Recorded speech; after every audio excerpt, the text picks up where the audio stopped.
in the city of Nelson, in the library at the Women's Center, which is on Mill Street. Wonderful library, looked after by wonderful people like Sandra, Kaylin Nikivi.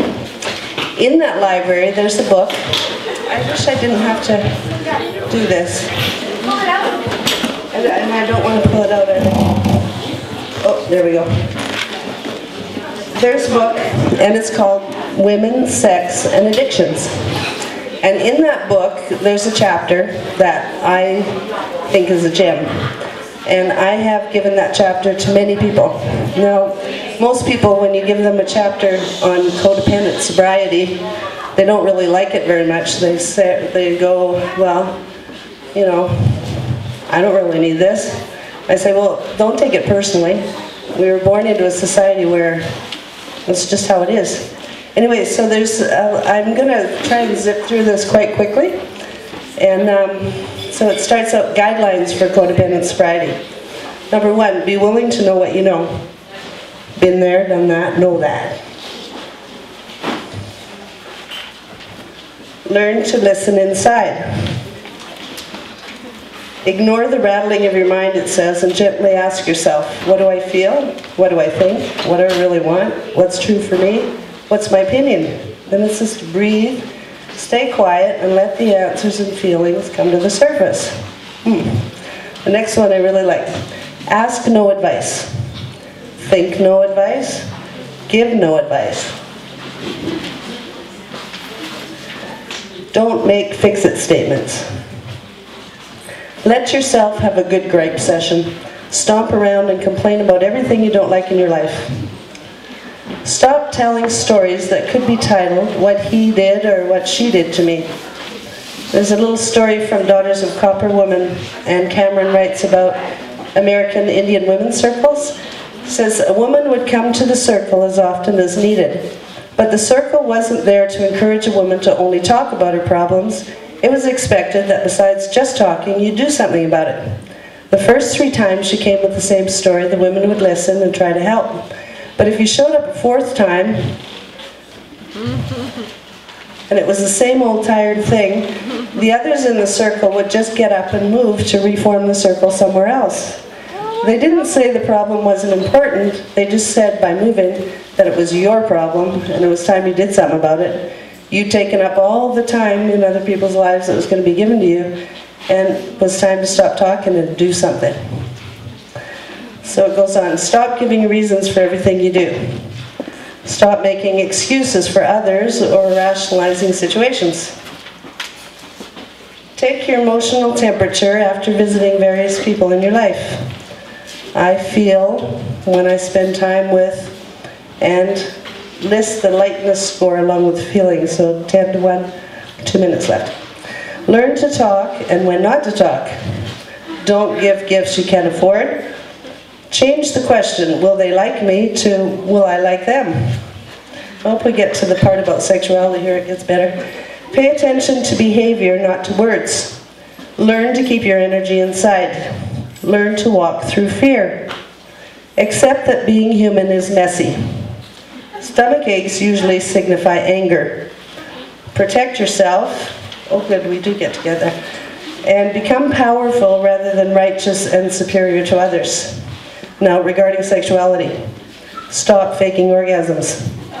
Stop faking enjoyment of sex in general. Stop being sexual when you don't want to be. Ask your partner to talk about your sexual relationship and make love to your body. Self-massage, yoga, aerobics, whatever it takes. So then it's codependent sobriety in relationships. Oh good. Let relationships find their own level. Avoid anything besides yes means no. Define relationships. That was it there. And then now there's some erroneous assumptions. Sorry, I know this is way too fast, but the book is called Sex, Women, and Addiction, and it's in the library. Written by a woman named Castle in the 70s. Erroneous assumptions. Erroneous. Feeling guilty for saying no means you made a mistake. The truth is, guilt is a withdrawal symptom of codependency. You will inevitably feel guilty for saying no and setting limits. Erroneous. The truth hurts people. The truth heals. erroneous. Stirring up feelings is dangerous. Feelings are natural and can help you feel alive. We're going to get to the last one. Being called a bitch is bad. People may call you a bitch when you start to take care of yourself instead of devoting your energy to them.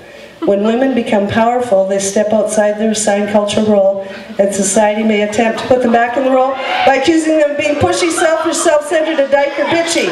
So if someone calls you a bitch when you start asserting yourself, say thank you.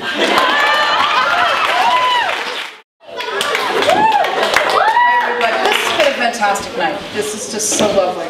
Lovely, lovely. Does anybody here remember Mary Poppins movie? Yeah. My favorite scene in that film, and it was my introduction. Mary Poppins. Wow.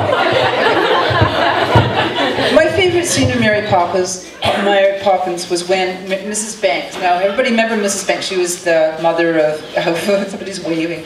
She was the mother of Jane and Michael. So she's one of the suffragettes. So she comes in the house, and she's so excited. Something has happened with the suffragettes. I'm not sure whether she had just been released from jail or not, but so yeah, she comes running into the house, and she's singing and she's dancing, and all the maids join her, you know, the upstairs maids, the downstairs maids, the scullery maid, and they start singing this song. Cast off the shackles of yesterday, shoulder to shoulder into the fray. Our daughters will adore us, that's us, and they'll sing in grateful chorus. Well done, da-da-da-da, well done, da-da-da-da, well done, sister suffragettes, da-da-da-da. So anyhow, so that was Mary Poppins. And one of the other things about Mary Poppins is she, in Mrs. Banks, she's the only mother character in any Walt Disney film who's an activist. She never hovers around her kids making sure everybody's fed like Kanga does. She's, you know, she's out there, she's doing something. And I have noticed as watching that movie again as an adult that, you know, definitely she seems a little negligent. I'm not sure if she's sure what her kids' names are, but anyhow, she's out there. She's an activist, and she's got Mary Poppins at home, you know, so she doesn't have to worry about her image or any of the rest of that stuff. When I came out as a radical lesbian feminist, and that's what we called ourselves back then. You know, that was when we all wore plaid shirts and, you know, we all looked like boys. And so I don't believe it's currently in vogue to call yourself a radical lesbian feminist. I have no idea what people are calling themselves right now. I actually know several women who I consider really strong feminists who are saying, well, you know, I don't really feel like I'm a feminist. So there's changes. There's lots of changes going on. We're all perceiving the world in very different ways, and there's lots of changes going on. Several years ago, I was taking some courses up at Selkirk College, and I went into the Women's Studies program, and there was like 30 of us. And of the 30, there was only 2 of us, myself and one of the Raging Grannies who's here tonight, and there was 2 of us who identified as feminists. And for me, it was amazing because I felt that the other students were almost like this.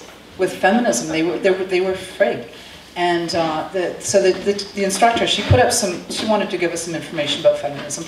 I mean, it was the Women's Studies program after all, and so she writes up on the wall 3 categories of feminism, and the first category is liberal feminist. Now you have to realize that was being written by her pre-Gordon Campbell liberalism. I think she meant more of a Pierre Elliott Trudeau liberalism. And then the next thing she wrote on the board was conservative feminist. Well, ladies and gentlemen, I think that's an oxymoron. And the next thing she wrote was radical feminist. And I thought, cool, there's me. And then she starts writing, no, they hate men, they hate motherhood, they hate. And well, no, that's not me. So officially, you mean like officially, the way that whoever these officials are, I mean, she was saying this was the official definition of feminism, so according to them, I'm not a feminist. Which is fine, they can think whatever they want to think. Have I only got that much time? Oh, God. Okay. So, one is the things that I really wanted to say tonight, since I've only got a little bit. Feminism, to me, it's a philosophy. And as a philosophy, it's how I conduct my life, how I try to conduct my life. It's how I perceive the world. And feminism to me is very, very simply about equality. And that's equality for all of us. We live on this little tiny wee planet, as we are all becoming very aware of. And as for me, I believe all of us, and that's every bird, every bug, every stream, every frog, every blue whale, rock, and yeah, even some of those nastier specimens of humanity. I look around, I think all life is amazing, and if we all life equally needs clean water and fresh air, nourishing food, and if we're not treating it equally with respect, each life form, if we're not treating it equally, part of the whole life process on this planet, bottom line, I know one thing, we don't have a Mary Poppins to come and save the day.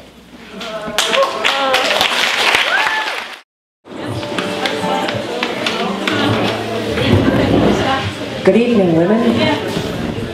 Happy International Women's Day.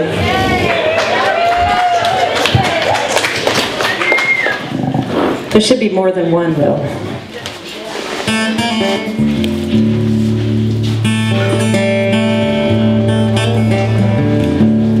This is a song about my garden. Ooh. Sorry. My really funky garden. I read a statistic not too terribly long ago that there are 1,000 Bengal tigers left in the world. I don't know if that's completely accurate, but I imagine it's almost true. Terribly frightening, really, because I think there's about 7 billion of us.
I'm going to turn around because I don't have the nerve to say this to your faces. Because this is International Women's Day, and I'm going to speak out on behalf of men, because nobody else is. Okay. I find that I really like International Women's Day because, you know, we get to talk about how awesome we are, but sometimes we end up being less pro-women and more anti-men, and they do constitute 46% of the human race, so we have to be careful. And, you know, that's what kind of makes it funny, though, is we're not even an oppressed minority, we're an oppressed majority, so, yeah. And I, for one, have always preferred the company of men to women, and let me give my reasons. As lovers and friends, because women are generally good people, they're reliable, and you hardly find a woman who doesn't have any good in her, and they're steadfast and they're wonderful, but I like turmoil. And with men, when they are good, they are very, very good, and when they are bad, they are horrid. So let's hear it from men. Okay, I wrote a poem, and I wrote it while I was here, and I put about 15 minutes into it, and it's really good for that. And I think it bears mention that I'm 17, and so if you're not supportive of me, my self-esteem will lapse, and I'll spend the rest of my days wandering the streets and sniffing paint thinner. All right, it's about women, obviously, and old women.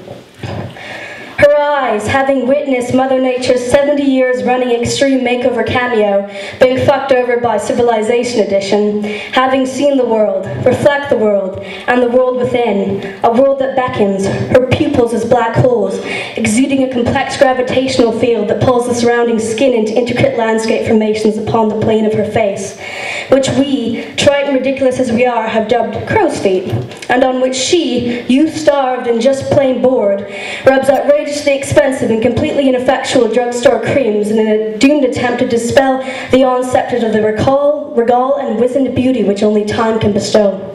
Her soul scratches at the walls of its mortal prison, sensing that it will soon be rid of it, reaches longingly toward its homeland in the heavens, never extending beyond the halfway point among the clouds, whose pearly hue her hair assumes, her memory a graveyard of dead happenings.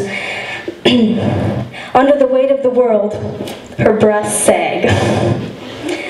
Yes, a daughter. Yes, a mother. Yes, a hardened cynic with regrets disproportionate to her mistakes. And hell yes, a woman. That's it.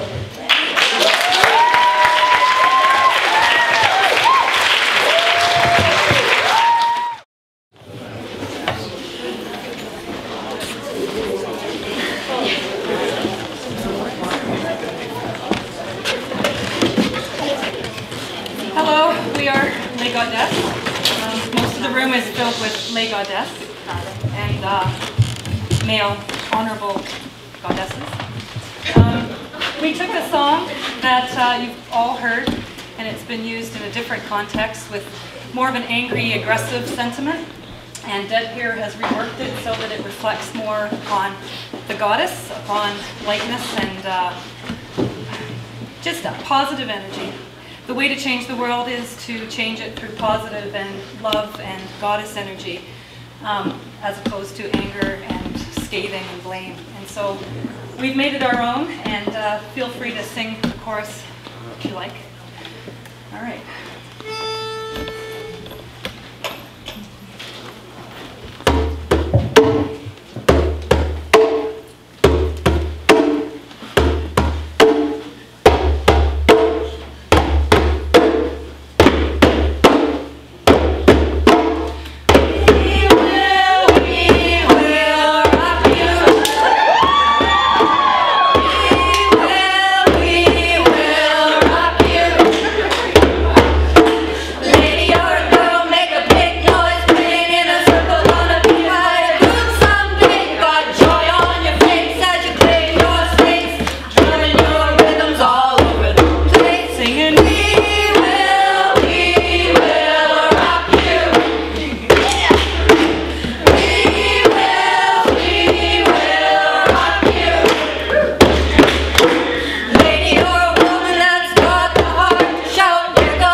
This is a Largo from the New World Symphony by Bolsha. Sure. Oh, yeah. Do the whole thing.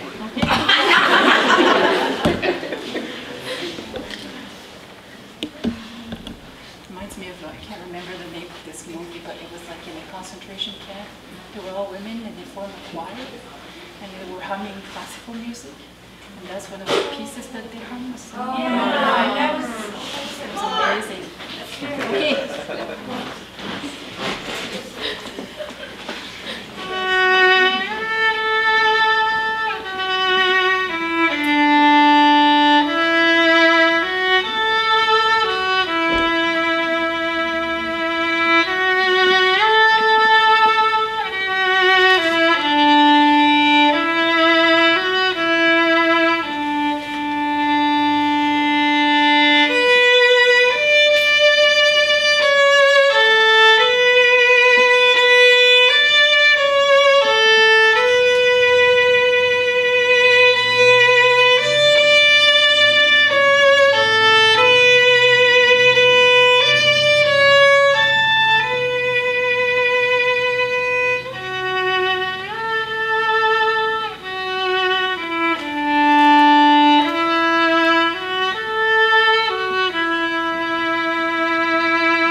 Briefly about language, and then I'm going to sing a song.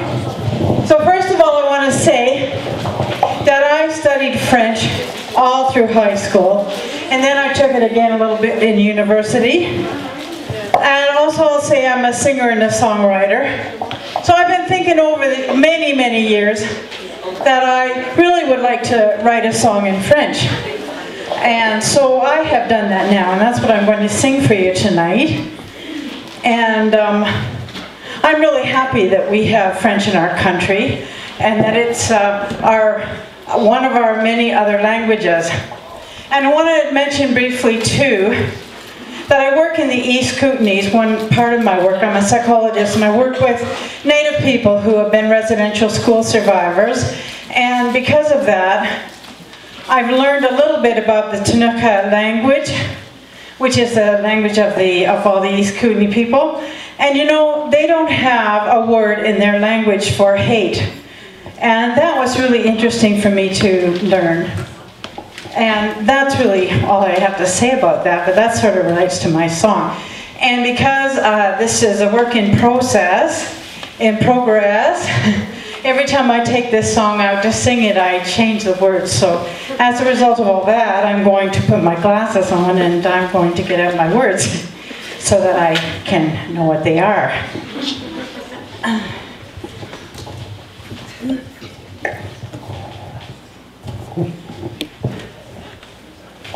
Écoutez, j'entends une mélodie qui rôle et qui reste sur le chiméra, une harmonie qui descend autour des planètes en haut de la lune.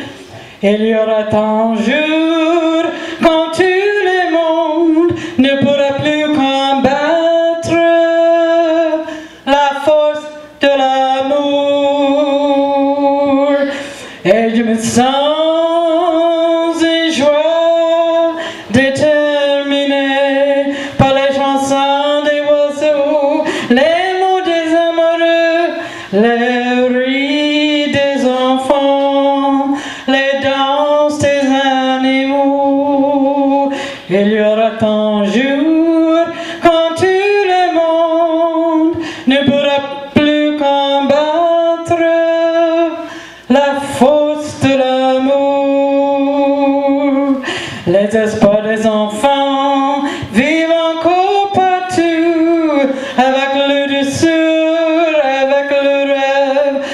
le joie de vivre, avec l'esprit debout.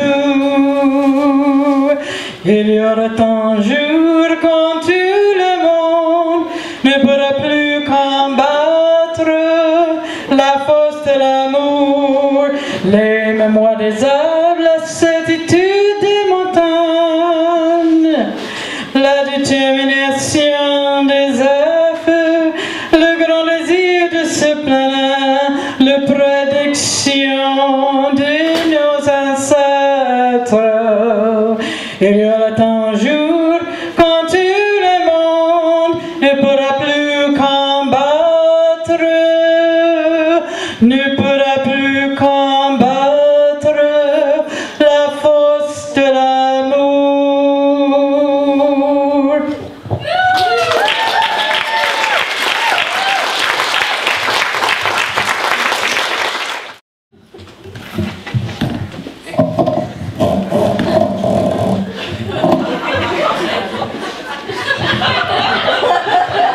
It's so good. Thank you. Can we give a big hand to Carol Street?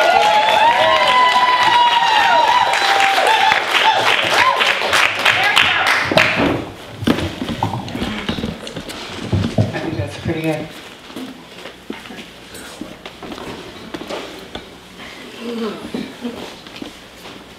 Russian dolls.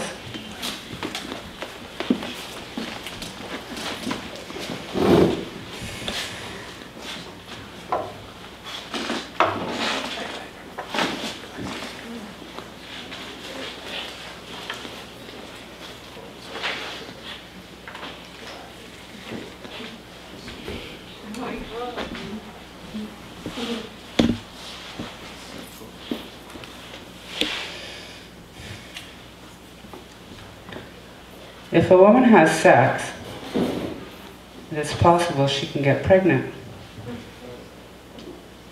She may not always know that she's pregnant until she has the signs of pregnancy. It would be morning sickness. She might take that test, paper test.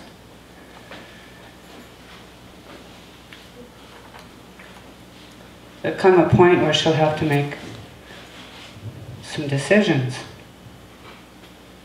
And it's a point at which she'll have to really consider her options. Does she terminate the pregnancy, or does she continue on?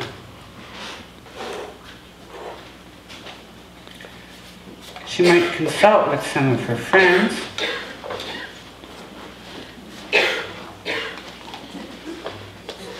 Possibly a therapist. And if she still has a loved one in her life, that person too. So after much consideration, and it's a very difficult decision, I'm sure, for her to make if she's considering the options, because she has to consider her financial situation, her living situation, her supports in her life, if she's going to be able to commit to this process. Because if she chooses not to terminate the pregnancy, she'll have a baby who will become a toddler and a young child, who will become a teenager, become a young adult, and eventually become an adult of their own. That's an 18-year plus commitment. Is she able to make that? Because she may or may not have a support system in place during all those years. It's a very difficult decision for her to make. It's a very important decision. And it's a decision that I totally respect, and her desires and her wishes, and the way that she makes her decision is entirely up to her, and I support her. Thank you. Hi, everybody. Those that are left. See if you're patient. They finally get to your turn when you're number 26. That's what happens. A little background about me. So I'm a mother to 6 children. And my oldest boy will be 17 here in a couple more months. And my youngest child is going to be, I guess he just turned 7. And for years, you know, I had this sort of attitude that all men were dogs. And I said that one day, and then I realized that I was raising 5 sons. And I realized I had to change my thinking around that. So, anyways, here I am. I'm probably very shaky. And so I'm just going to read a couple pieces of stuff. I don't know how it ties into 5 feminist minutes, but anyways, here I am.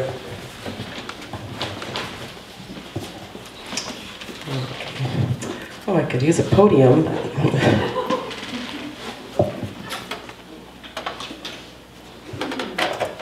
Now, can I see that far?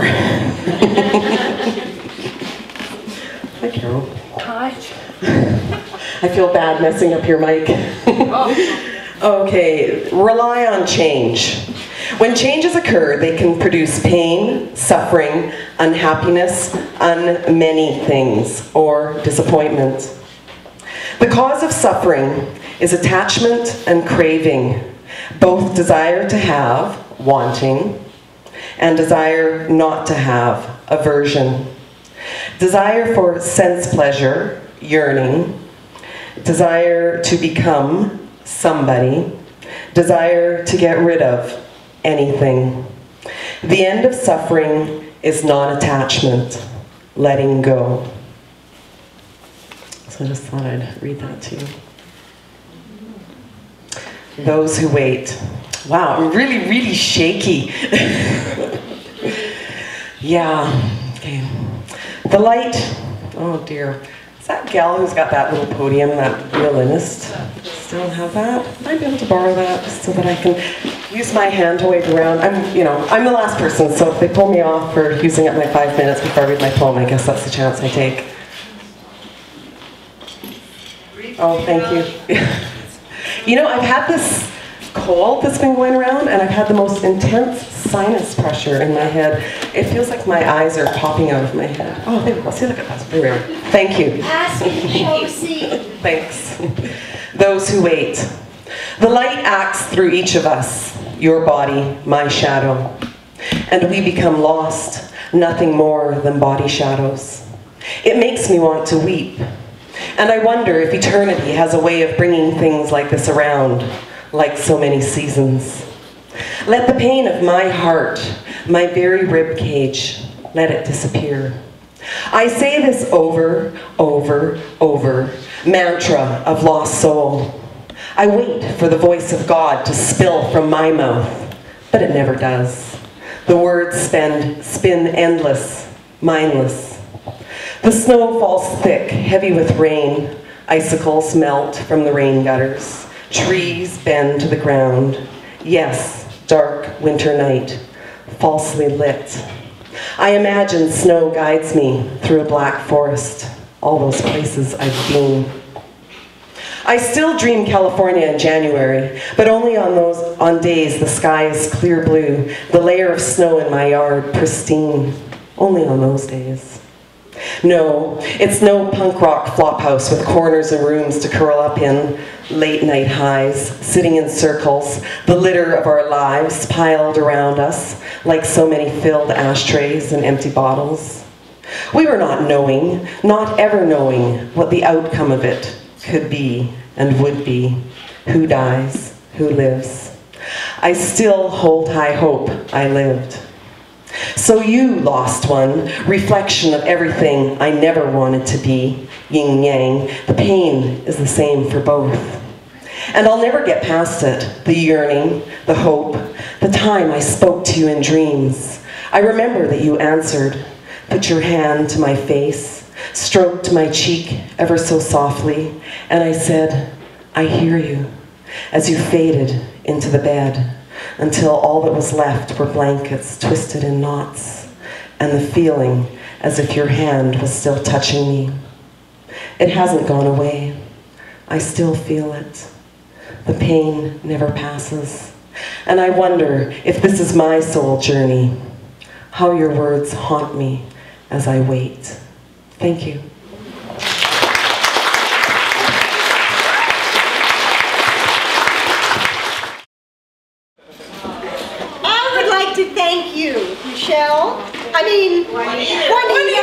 Juanita B. For being